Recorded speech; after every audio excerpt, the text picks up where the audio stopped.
glad to see the interest in this. So my presentation is entitled Degradation Behavior of Large Format EV Battery Cells. We'll get into that as introduced in the main session. I'm Matthew Lacey. I'm a senior engineer at TRATON Group R&D. I work in materials technology at TRATON, based in Södertälje in Sweden. And I work with pretty much all aspects of cell chemistry, but the degradation analysis and material analysis of large format battery cells is perhaps the biggest part of my work. So I'll introduce all of this in due course, including TRATON Group, which is perhaps not so familiar to most of you here. So just to introduce myself a little bit, I'm a chemist by training and an electrochemist in terms of specialization. I did my PhD in electrochemistry in Southampton in the UK in 2012, but I've been based in Sweden ever since then for 13 years now. I was working as a postdoc and then senior researcher at Uppsala University, north of Stockholm, for 6.5 years. And then I joined Scania, truck manufacturer, headquartered in Södertälje in 2019, where I've been ever since. And then most of the R&D from Scania was reorganized into the parent company TRATON Group in the middle of last year. And in addition to my day job, I also have a few other outside roles. Most recently, I became a member of the expert panel for the Faraday Institution, so I'm quite heavily active in research, both inside and outside TRATON. So to introduce TRATON Group, TRATON is the parent company of 4 commercial vehicle brands. It's basically the commercial vehicle part of the Volkswagen Group, because Volkswagen Group owns the largest part of TRATON Group. So it covers the brands Scania, based in Sweden, MAN based in Germany, International based in the US, and Volkswagen Truck and Bus based in South America. It therefore is one of the largest manufacturers of commercial vehicles in the world, producing something like 300,000 trucks every year, plus buses, engines for various applications, and more. And sort of to introduce the core part of what we're trying to develop within the TRATON Group, and also what Scania is based on, which is, of course, where I was working mostly until recently. And of course, I still work very closely. Scania's vehicles and eventually TRATON's vehicles are moving in this direction towards being built with a modular system. So this is a picture of a Scania truck, Scania's offerings. The basic idea behind the modular system is that a commercial vehicle, a truck, is a tool. All of the different possible use cases that a potential customer might have are very different.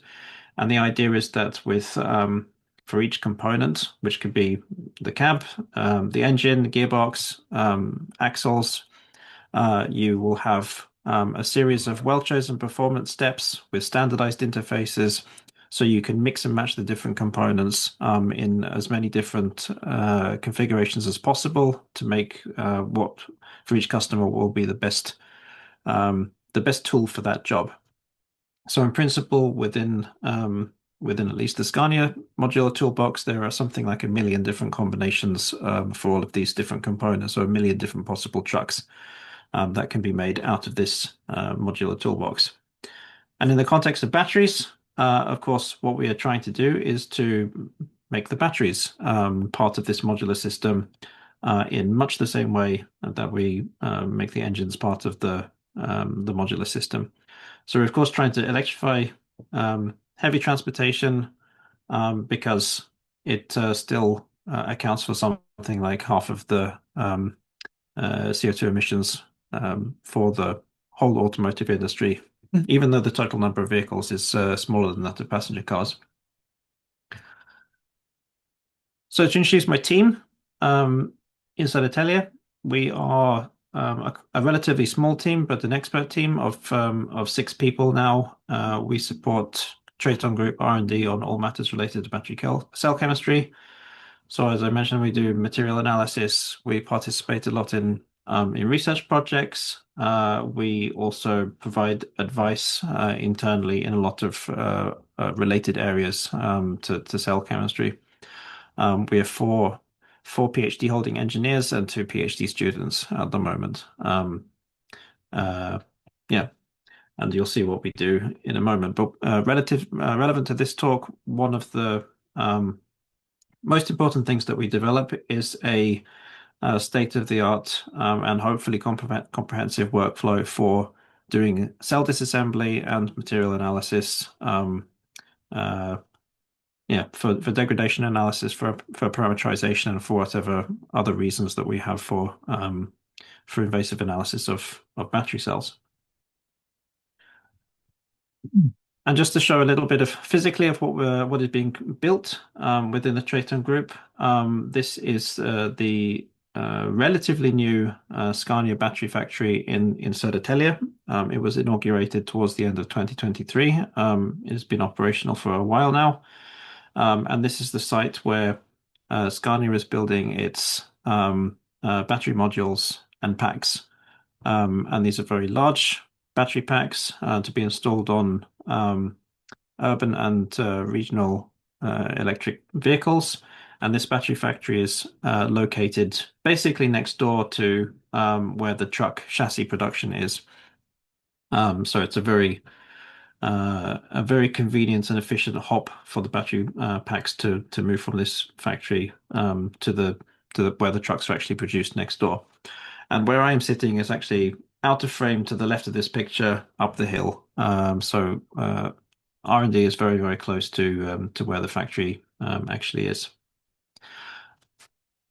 And what are we trying to do? Well, we are trying to develop batteries specifically for heavy duty tractions.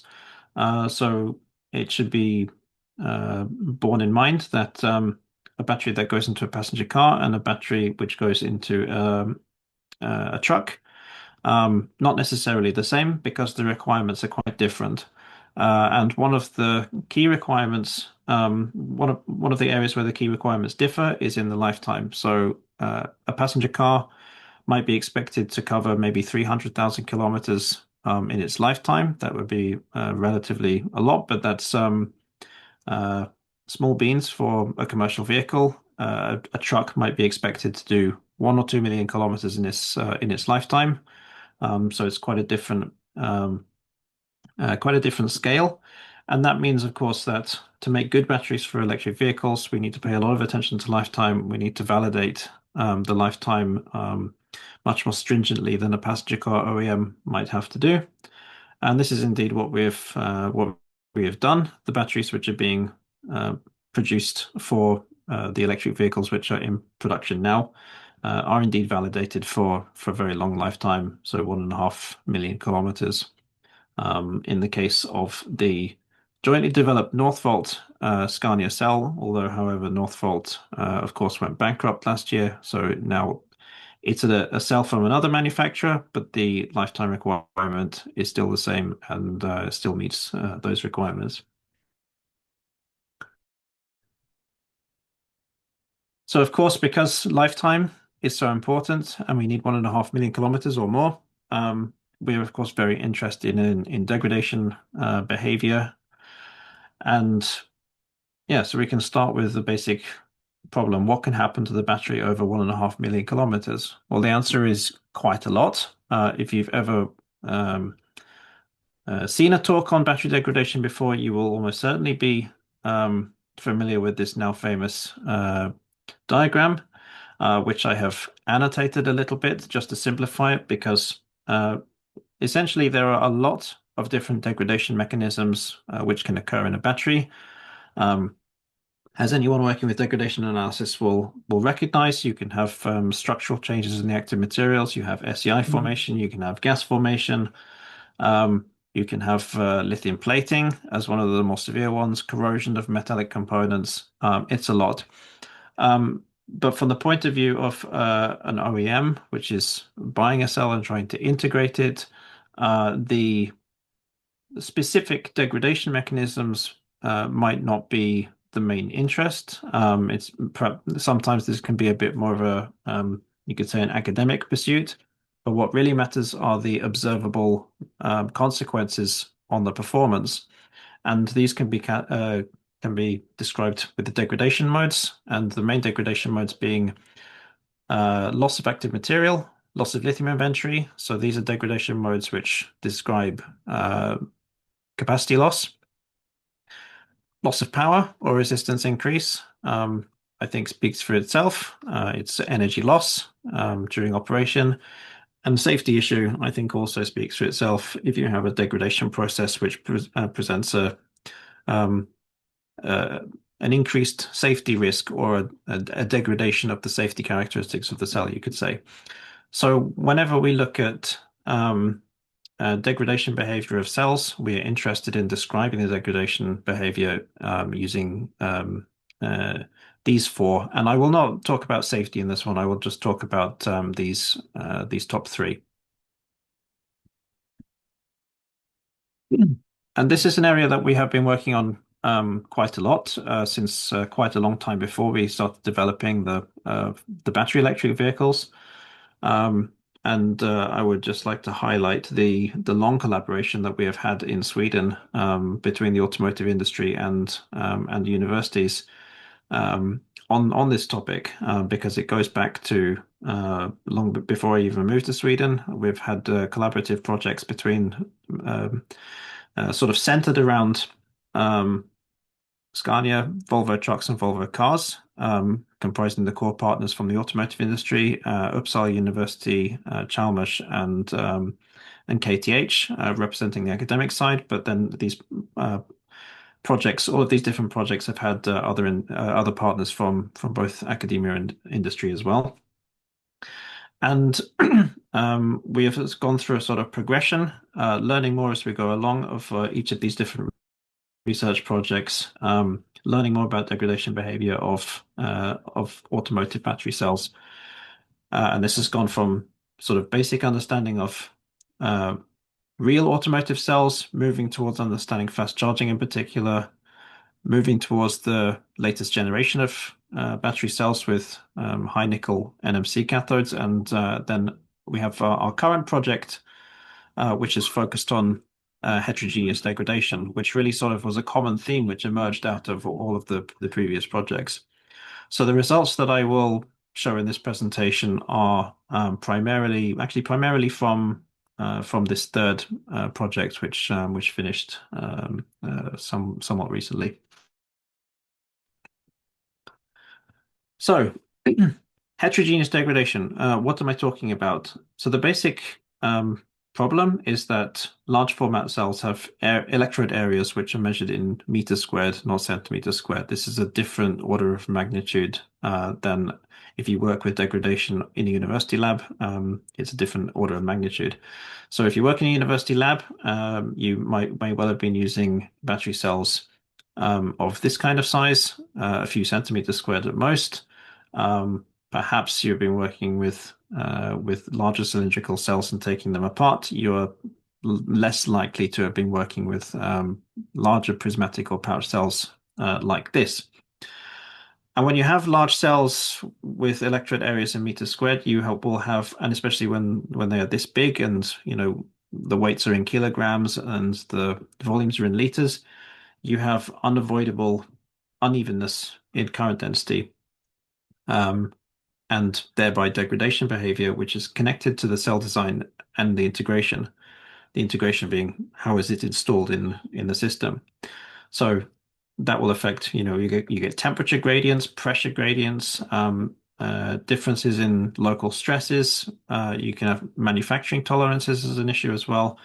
And these little things, they are exacerbated when you have tough requirements and such as long lifetime and fast charge. And you have both of these in the case of commercial vehicles.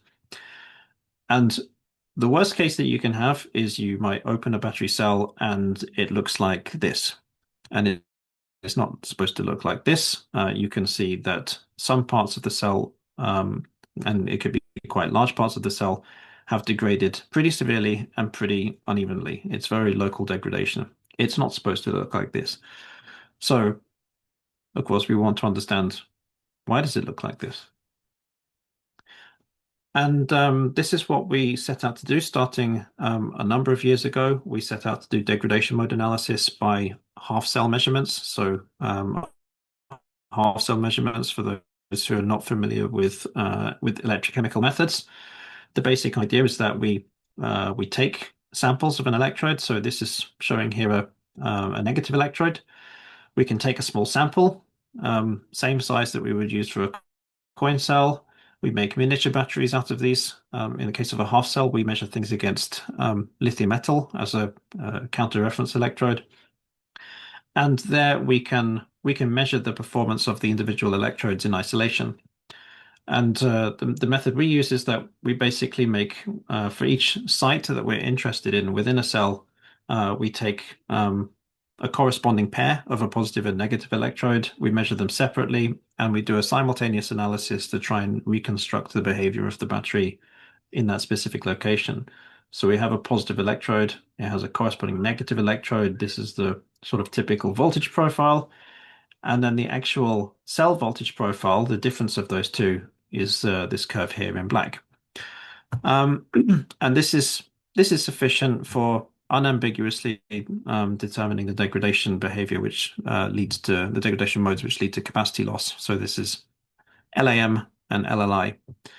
And generally what we can observe is that whenever we have cells which show this knee point behavior or sudden death behavior, where the capacity looks like it's fine and then after a while it drops off a cliff, we invariably see this kind of visible degradation where we have, blackish, yellowish, whatever deposits that aren't there in a brand new cell under aggressive test conditions. And if we analyze this by this method, we might find that in this degraded area, for example, we have, say, 59% of the original capacity remaining in that specific location. But if we look in other locations, we might find, just a few centimeters away, 91% of the original capacity is remaining. So this is a very big difference. This is not an efficient utilization of the battery. We don't want it to be like that. Ideally, the battery should degrade evenly everywhere. And it gets worse on module level. You can have unevenness on the module level. And this comes from a internal study that we did where we were looking at stress testing 12 series battery modules with 48 amp hour cells. And because you have 12 cells in series, if you charge and discharge the module, you know that the current and charge which is being passed through the cell and the voltage limits of the cell are basically identical. Yet the batteries, the cells degrade at different rates. And what we typically find is that the cells in this module, in the middle of the module, are degrading faster than the ones at the edge. And the issue that we have is that in any system, when the cells are in series, it's the weakest cell which is limiting the performance of the series string. So if this cell 6, for example, has 36 amp hours remaining from 48, the whole module has 36 amp hour capacity.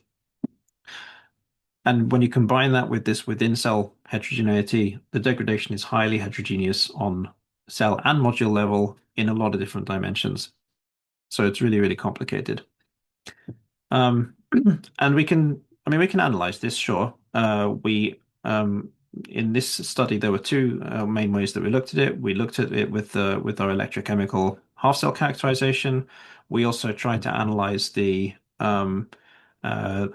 area of degraded electrode area and how that was distributed through the jelly roll. And we could see in this cell 6, for example, the one with low state of health, the degraded area was large and it sort of peaked in the middle of the jelly roll.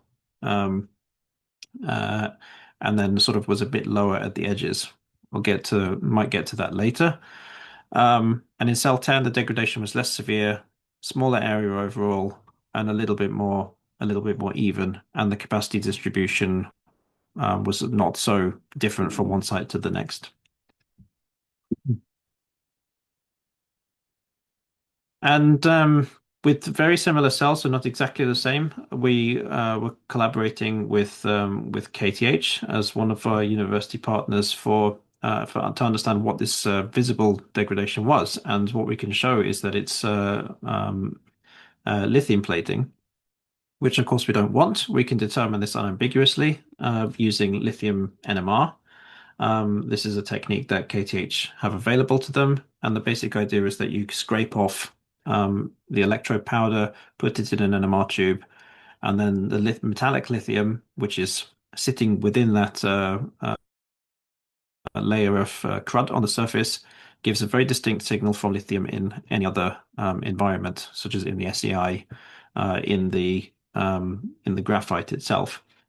And I should also note these measurements are done at 0% state of charge. So any metallic lithium that's still there at 0% state of charge is basically dead and stuck in this plated layer on the top underneath the layer of degradation products.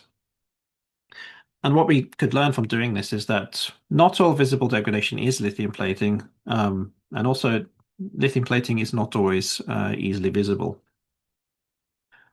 Um, so I won't spend too much time on this, but just to show the results of this PHEV2 module series, what we learned in the process of doing this, we looked at, I think, 6 battery modules and a bunch of cells of the same type, but tested individually.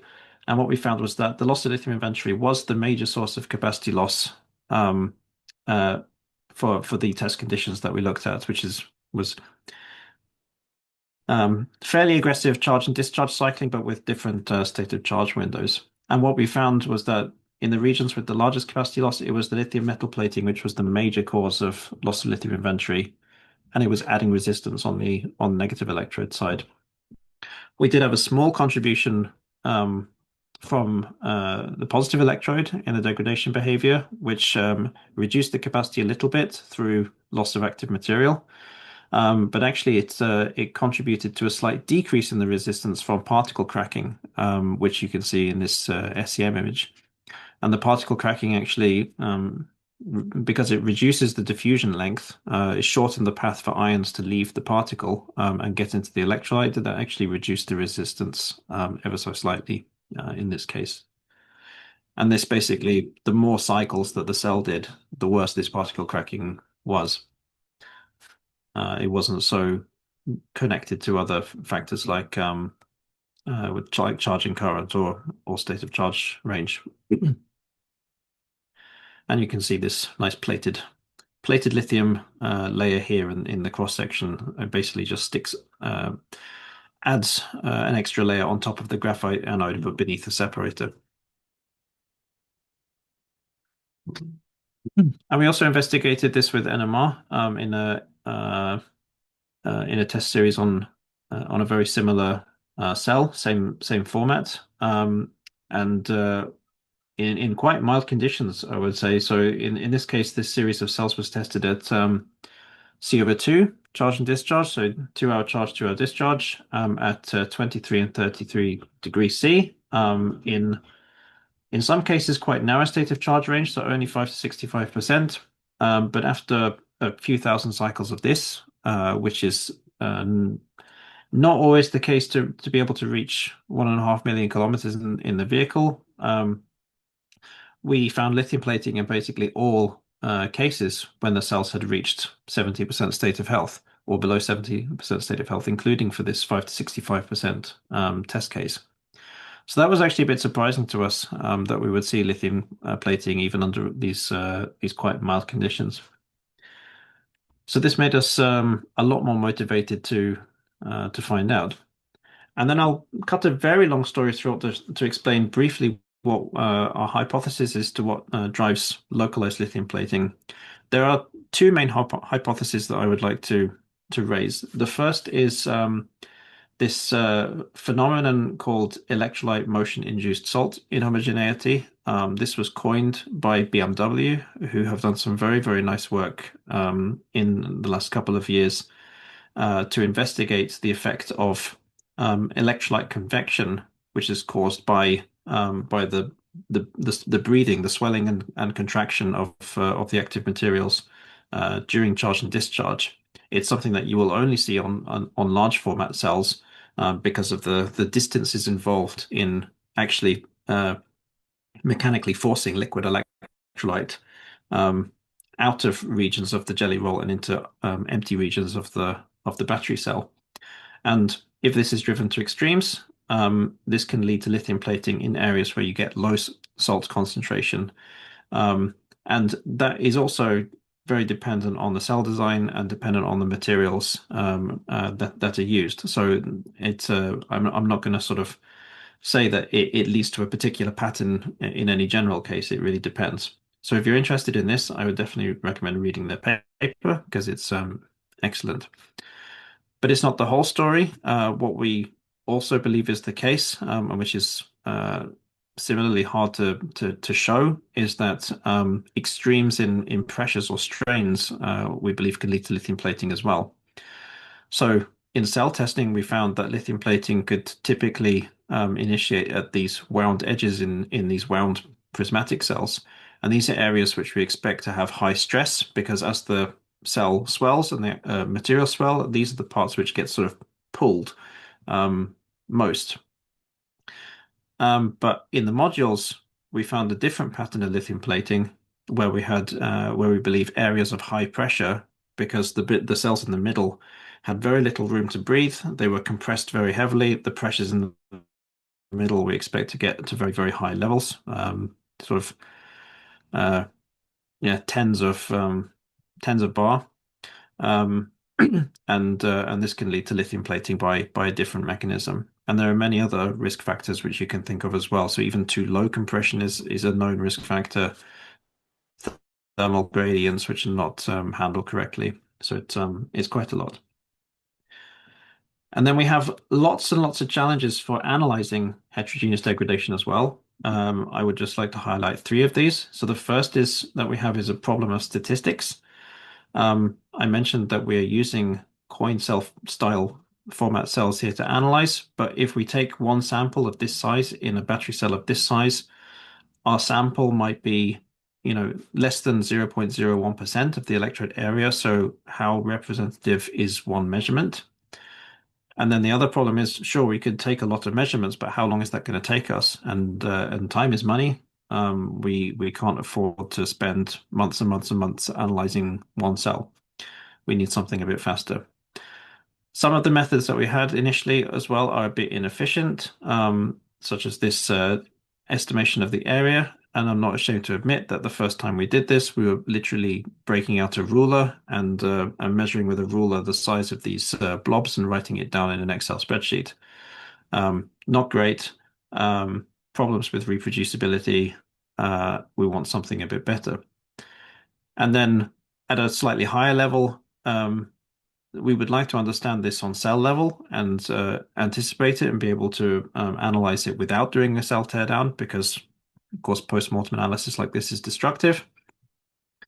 But this kind of behavior gives very ambiguous signals on cell level. You can observe it for example, doing DVDQ analysis where you can see peaks broadening as the cell becomes heterogeneous, but it's not that easy to quantify.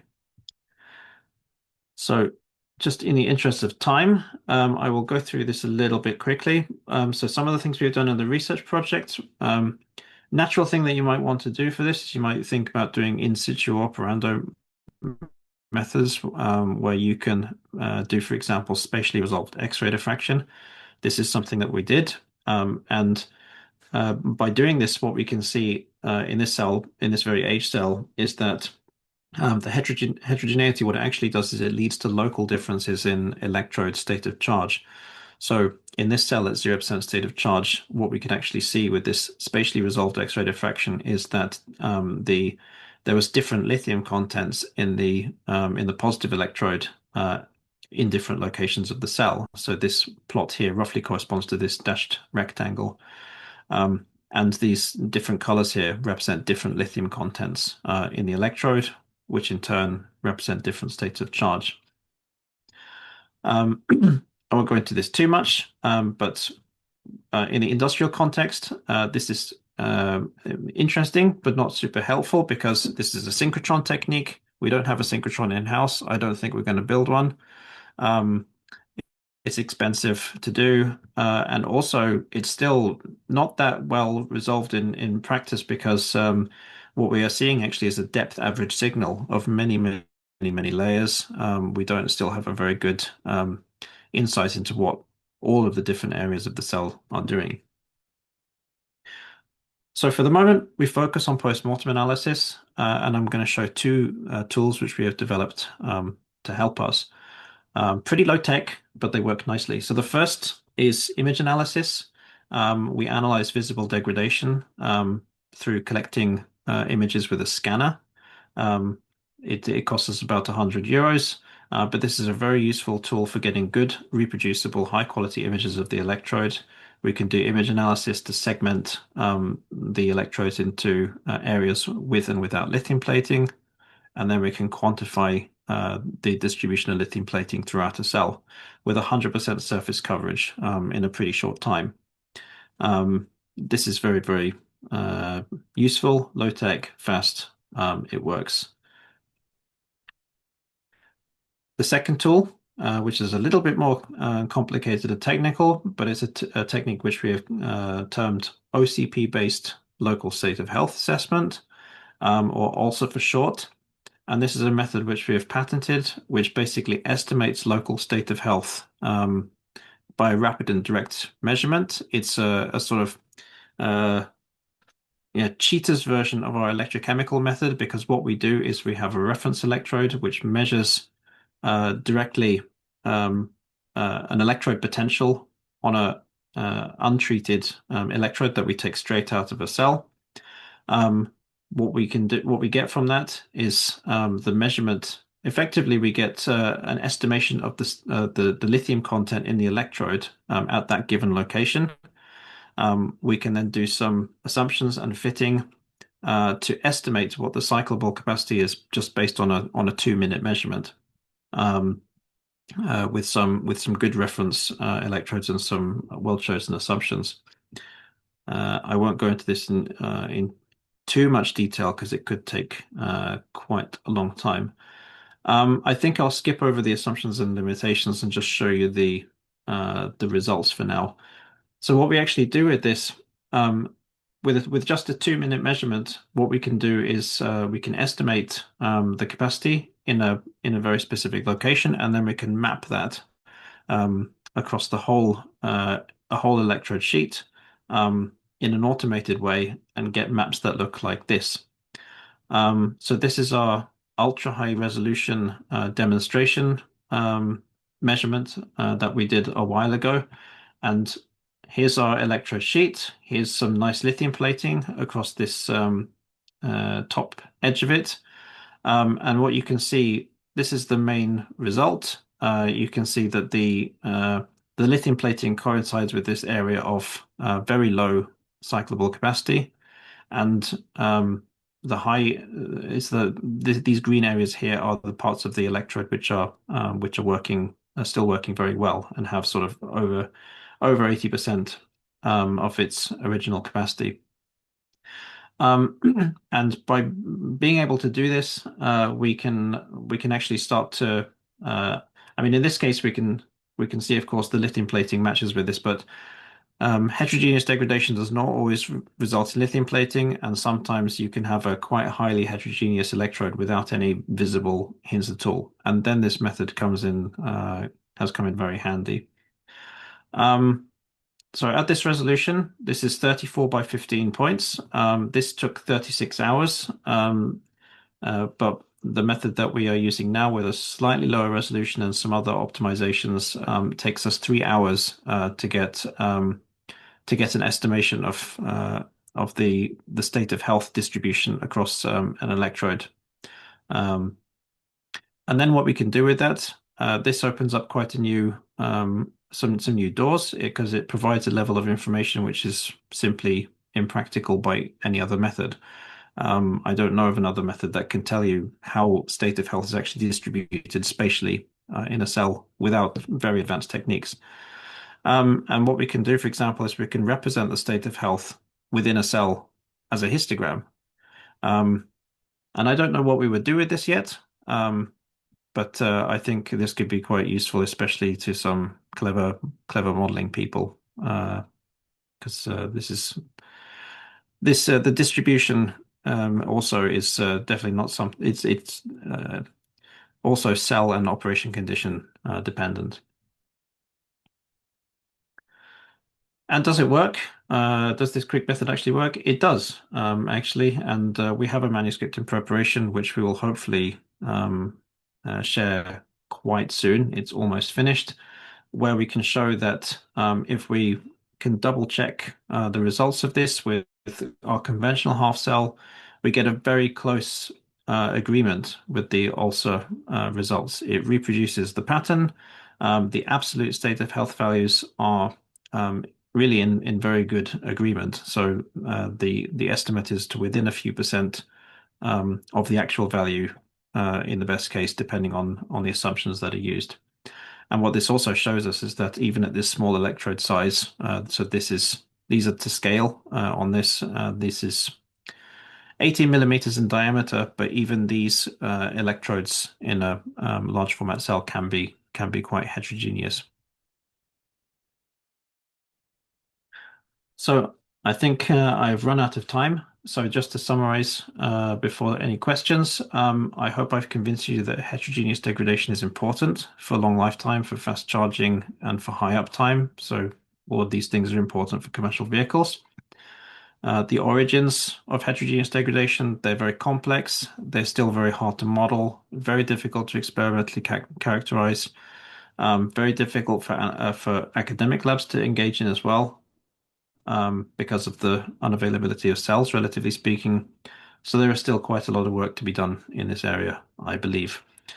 And with that, there's opportunities to develop new tools, and I hope that our method also is one such new method, which is we believe is very useful for quick and quantitative analysis of heterogeneous degradation.